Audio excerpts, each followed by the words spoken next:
से आप लोगों का फिर एक बार स्वागत है आपका अपना YouTube चैनल शिक्षा मंत्रा 2.0, जहां हम लोग बात करते हैं इंडियन ज्योग्राफी की। इंडियन ज्योग्राफी में हम एक नया टॉपिक शुरुआत करने जा रहे हैं, जिसका नाम है भारत की भूगर्भिक संरचना। तो आइए देखते हैं इसमें क्या पढ़ना है हमें। जब भी भारत की भूगर्भिक संरचना की बात करें तो इसका मतलब है हमें पढ़ना है चट्टानों या शैल तंत्रों को। किसको? चट्टान या शैल तंत्र, चट्टान या शैल तंत्र। ठीक है। अब बात तो होती है कि चट्टानें कौन सी जो पृथ्वी या जो क्रस्ट पर पाई जाती हैं। कौन सी चट्टानों का अध्ययन करना है? जो पृथ्वी या क्रस्ट पर जो पाई जाती हैं। हम अगर पृथ्वी को देखें तो पृथ्वी को 3 भागों में बांट के देते हैं। कौन सा? क्रस्ट, मेंटल और कोर। ऊपर के भाग कहते हैं क्रस्ट, फिर मेंटल और फिर आपका कोर। ठीक है।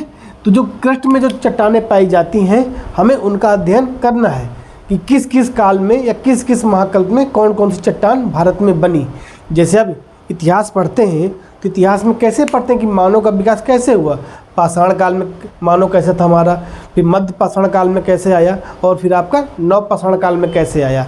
तो ऐसे ही हम भूगोल में भी हम चट्टानों का अध्ययन करते हैं कि किस किस काल में या किस किस महाकल्प में कौन कौन सी चट्टान बनी।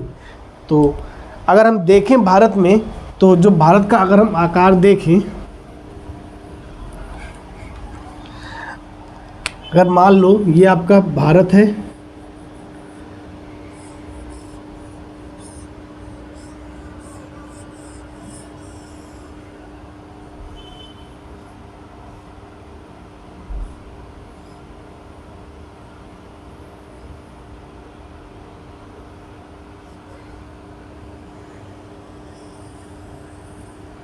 अगर हम देखें कि ये आपका भारत सपोज, तो भारत में अगर हम देखें तो ये क्षेत्र आपका क्या है? आपका प्रायद्वीपीय क्षेत्र है।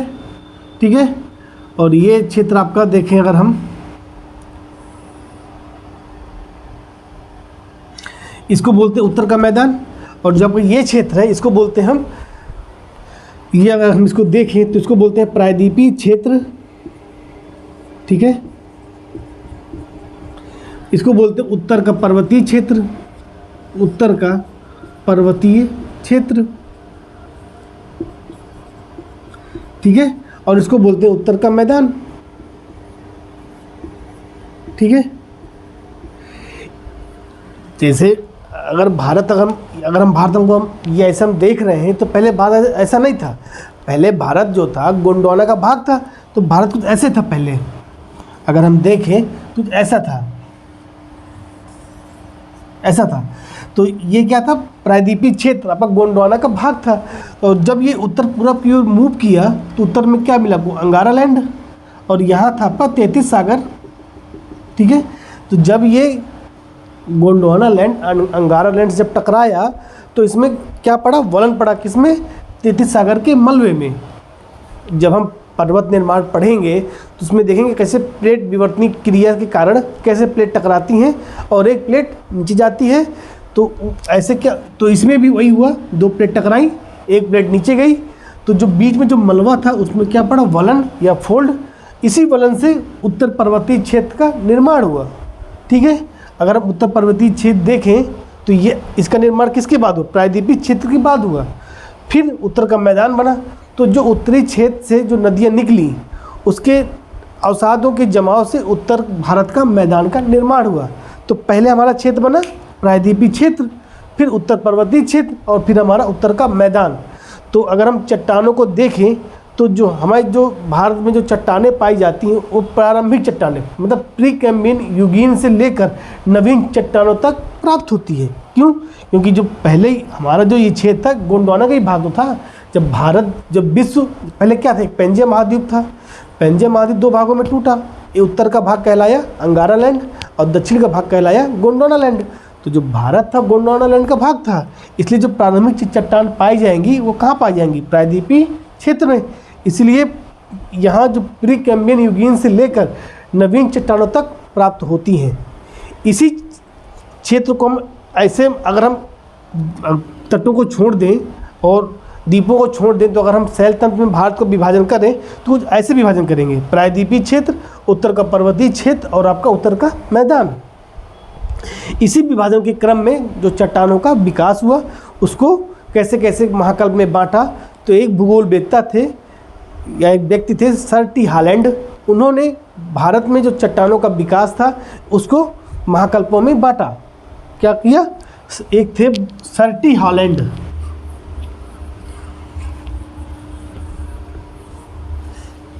एक व्यक्ति थे आपके, उनका नाम था sir T Holland, sir T Holland. ठीक है, इन्होंने अगर देखा जाए तो इन्होंने 4 महाकल्प में बांटा। कौन कौन सा? पहला इन्होंने नाम दिया आद्य महाकल्प, आद्य महाकल्प। आद्य महाकल्प में 2 प्रकार की चट्टान बताई इन्होंने। कौन कौन सा? एक था बताया आर्कियन और दूसरा बताया इन्होंने धारवाड़। ठीक है, फिर उन्होंने नाम दिया पुराण महाकल्प या पुराना महाकल्प, पुराण महाकल्प। इन्होंने में इसमें जो चट्टान बताई उनका नाम बताया कुडप्पा एवं विंध्यन, कुडप्पा एवं विंध्यन। ठीक है, फिर इन्होंने नाम दिया द्रविड़ महाकल्प का।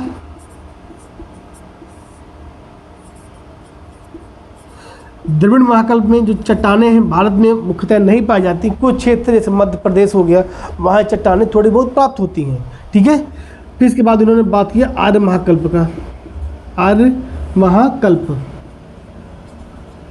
इसमें इन्होंने बांटा गोंडवाना लैंड की चट्टान, गोंडवाना लैंड की चट्टान। दूसरा नाम दिया इन्होंने दक्कन ट्रैप, दक्कन ट्रैप। फिर उन्होंने बात किया टर्शियरी संरचना, टर्शियरी संरचना। ठीक है, और सबसे लास्ट में बताया इन्होंने बताया क्वाटरनरी संरचना।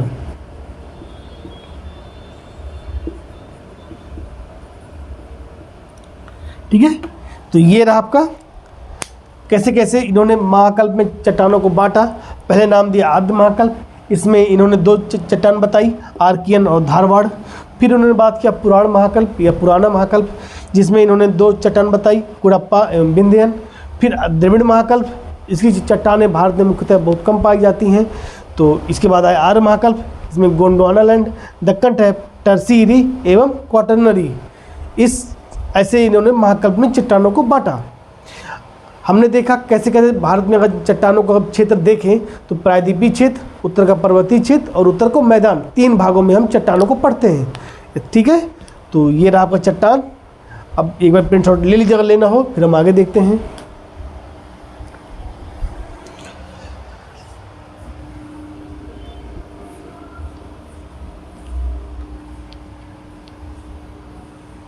अब हम बात करते हैं कि अब इन चट्टानों के बारे में देखते हैं कि कौन कौन सी चट्टानें हैं, कैसे कैसे बनी और इन चट्टानों की क्या विशेषता है। तो पहले इन्होंने नाम दिया आद्य महाकल्प में। आद्य महाकल्प में हम पढ़ते हैं आर्कियन चट्टान को, आर्कियन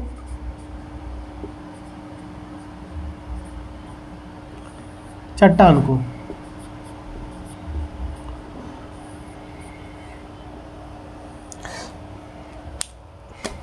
देखिए, अगर हम आर्कियन चट्टान की बात करें तो आर्कियन चट्टान क्या है? एक प्रारंभिक चट्टान है। जब पहले क्या थी? पृथ्वी एक आग का गोला थी, चारों तरफ मैग्मा फैला हुआ था लावा के रूप में।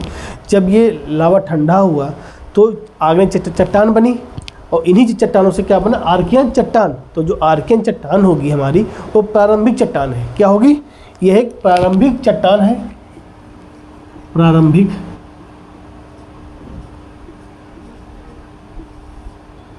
चट्टान है। ठीक है, अब देखिए इसका निर्माण किससे हुआ? लावा से हुआ, इसलिए इसमें जीवाश्म नहीं पाया जाएगा। ठीक है, इसमें जीवाश्म नहीं पाया जाता। ठीक है। तीसरा, अब इसमें क्या हुआ, इसका जो निर्माण हुआ वो अपर्दन एवं निक्षेपण को तो हुआ नहीं है, इसलिए इसमें परतें नहीं पाई जाएंगी। इसका निर्माण मैग्मा से हुआ है। मैग्मा कैसा था, एक जब पृथ्वी ठंडी हुई तो मैग्मा एक ठोस बना, चारों तरफ क्रस्ट के ऊपर क्या एक पपड़ी से बनी, जिसको अग्नि चट्टान कहा गया। इसीलिए इसमें क्या हुआ, परतें नहीं पाई जाती या परतदार चट्टान नहीं होती, परतदार चट्टान नहीं होती। ठीक है। अब देखिए ये आर्किंग चट्टान जो हमारी प्रारंभिक चट्टान है, इसीलिए इसमें धात्विक एवं अधात्विक खनिजें दोनों प्राप्त होते हैं। अगर हम खनिजों की दृष्टि से देखें तो इसमें धात्विक एवं अधात्विक खनिज दोनों प्राप्त होते हैं। धात्विक एवं अधात्विक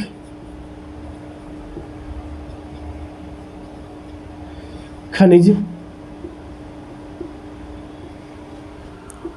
दोनों प्राप्त होते हैं। ठीक है।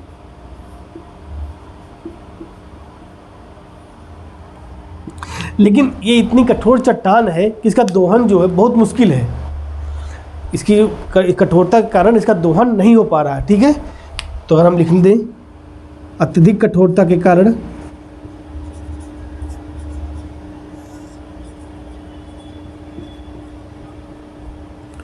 इसका दोहन नहीं हो पा रहा। ठीक है। अब देखिए ये चट्टान इतनी रूपांतरित हो चुकी है आज के वर्तमान में कि जो ग्रेनाइट और नीस और शिस्ट के रूप में प्राप्त होती है। कैसे, मतलब अगर देखें वर्तमान में इसका रूपांतरण देखें अगर हम इसका, तो ये ग्रेनाइट, नीस और शिस्ट के रूप में प्राप्त होती है। ग्रेनाइट, नीस एवं शिस्ट के रूप में प्राप्त होती है।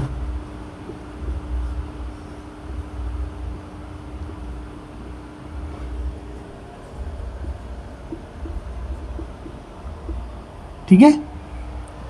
तो ये रही हमारी इसकी विशेषता कि ये क्या है, एक प्रारंभिक चट्टान है जो कि जिसमें कि जीवाश्म नहीं पाया जाता और इसमें ना कि परतें पाई जाती हैं। इसमें धात्विक एवं अधात्विक खनिज दोनों प्राप्त होते हैं। ये इतनी कठोर है कि इसका दोहन नहीं हो पा रहा है। और दूसरा, ये इतनी रूपांतरण हो चुकी है या आज वर्तमान में ग्रेनाइट, नीस और शिस्ट के रूप में प्राप्त होती है। ठीक है। तो ये रही इसकी विशेषता। प्रिंट शॉट ले लीजिए, फिर हम आगे देखते हैं।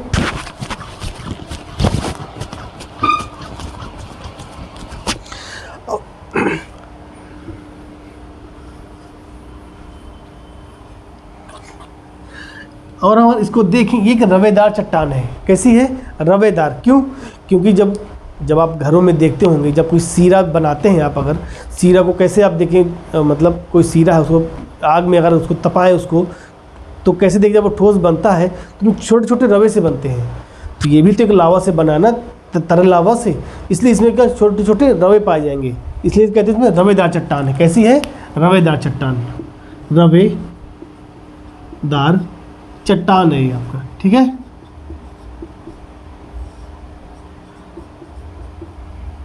अगर हम इसकी विशेषता देखें, इसके क्षेत्र देखें, सॉरी, तो अगर हम देखें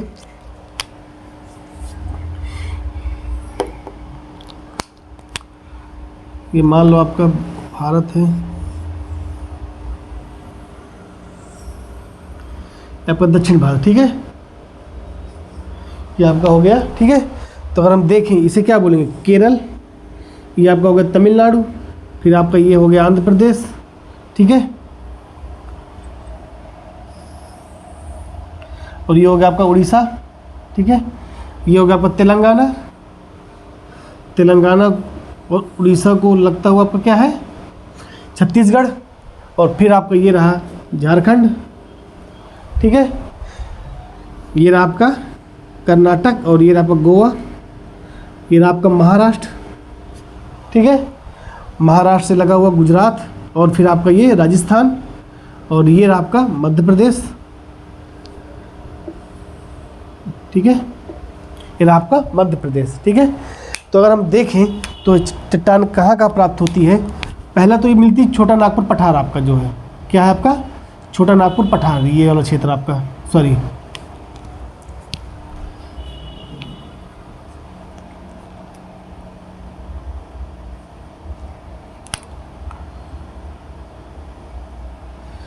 ये वाला क्षेत्र आपका जो है, ठीक है। और आप देखें आपका ये क्षेत्र आपका पूरा छोटा बहुत मिलता है आपका बुंदेलखंड में मिलता है। अगर ये देखिए बुंदेलखंड पठार है आपका, इधर वाला क्षेत्र जो है आपका महाराष्ट्र में प्राप्त होती है आपकी ये, ठीक है। आंध्र प्रदेश उड़ीसा यहाँ भी प्राप्त होता है आपका ये, ठीक है। तो ये आपके क्षेत्र है, ये आपकी मेघालय में भी प्राप्त होती है आपकी ये, ठीक है। क्योंकि मेघालय अगर देखें तो ये प्रायद्वीपीय क्षेत्र ना, इसको जब अगर हम इसको पढ़ें तो ये आप यहाँ पर आपका पड़ता मालदा गैप, ठीक है। तो मालदा गैप से ही पृथक हो रहा है आपका ये, लेकिन जो ये आपका मेघालय है वो तो है प्रायद्वीपीय क्षेत्र का, इसमें इसलिए इसमें आर्किन चट्टानें पाई जाएंगी आपकी। तो कहाँ कहाँ है, पहला होगा आपका केरल, तमिलनाडु, ठीक है। ये आपका है कर्नाटक, ये आपका आंध्र प्रदेश,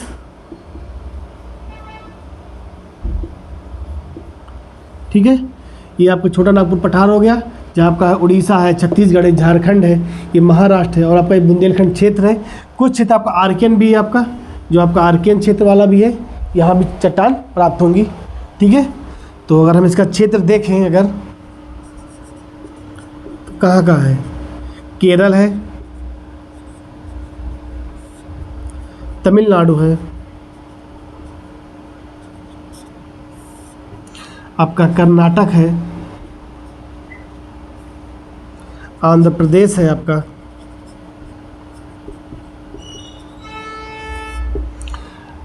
उड़ीसा है आपका, छत्तीसगढ़ है आपका झारखंड है, ठीक है। झारखंड के बाद अगर देखें मेघालय हो गया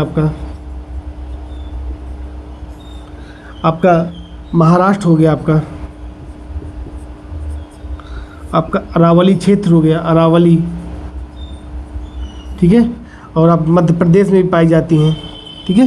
ये कुछ क्षेत्र हैं जहाँ जहाँ चट्टानें पाई जाती हैं, ठीक है। अब अगर कुछ इसके अन्य नाम भी हैं, जैसे आपको जो बुंदेलखंड में पाई जाती है उसको बोलते हैं बुंदेलखंड नीस, जो अरावली क्षेत्र में पाई जाती है उसको बोलते हैं अरावली नीस, और जो पूरब में पाई जाती है उसको बोलते हैं बंगाल नीस।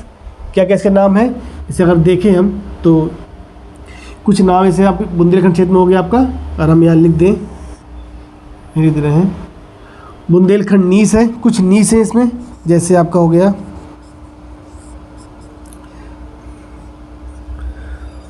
बुंदेलखंड नीस, ठीक है। अगला है आपका नीलगिरी नीस,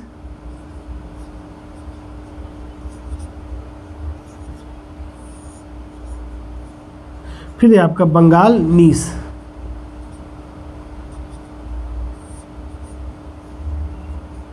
ठीक है। ये कुछ नीस है। और जो अगर एग्जाम में पूछा भी जाता है कि सबसे पुराना नीस कौन सा है, तो बुंदेलखंड नीस, कौन सा, बुंदेलखंड नीस।